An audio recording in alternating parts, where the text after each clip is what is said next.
Hi, and welcome back to Catch a Bloom podcast. I'm really excited for today's episode because I just finished several voice lessons with the different students. They're all adults. And there's one theme that just keeps on coming up when they talk to me about their struggles and issues that they're working themselves through. And this one is really important to me, and I think you're going to recognize why no one gives you honest feedback on your voice.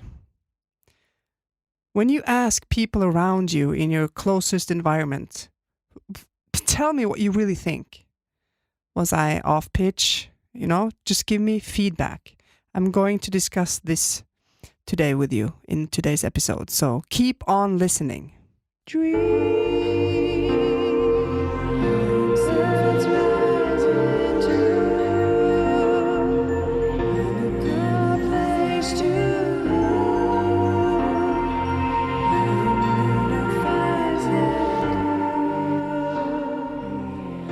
Welcome. You're listening to Catch a Bloom.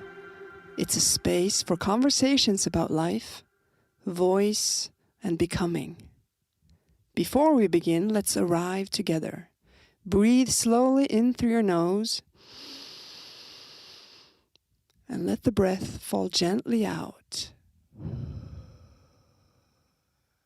You're here now. So, today I want to talk about something almost every singer experiences at some point. And maybe this has happened to you, like I said.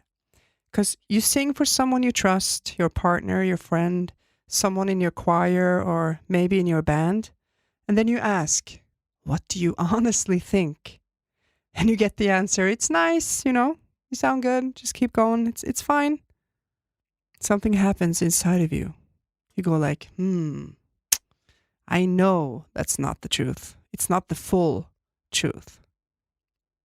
But here's what I want you to understand. They can't do it. They cannot give you bad feedback. They're giving you the support that they would need themselves. Because you see, every singer is at a different level, a different step, a different place on their journey, right? So people will tell you what they would like to hear themselves. And there are different steps to where you are on your journey as a singer. Because for many people, the biggest step in singing is simply to dare to sing, just to get on with the singing, to open their mouth, to use their voice and not feel ashamed. That is the first step. So when you ask for constructive feedback, the answer from that level is going to be, you're good enough, keep going, right? Because that's the level most people are on when it comes to singing. And I think it's a gift. But it's not the same as growth. There's nothing better than to have a partner or co-singers in a choir and they want to support you. That's a gift. But if you need to grow, if you are at a different place in your journey as a singer, then there's a big difference, singing along to a song on the radio and standing on stage as a vocalist. Those are two completely different worlds. So when you sing casually, you're relaxed. You're not very aware, you're just enjoying the music. Your personal experience in the whole thing, right? But when you're in the audience, you receive, you feel something, you don't analyze at all. You're just there, experiencing the music within your body and whatever happens to you, right? But when you're the singer, you carry the whole expression. Your voice has to land, connect with both the audience and the music, the story that you're telling. You have to hold a certain pressure within your body to perform. And you need to deliver. We all want to deliver some kind of quality, right? And at that point, when that happens in your life, sounding nice is just not enough anymore. You need control. That is your next step on your journey as a singer. And this is where something shifts, and I see it in so many singers. I'm not always in tune. I can hear that something is slightly off, but I just can't put words to it. But no one else tells me that. I'm like the only one who knows. And then I can raise my hand because I also know, right? That's my job as a voice teacher. It doesn't mean that it's not there.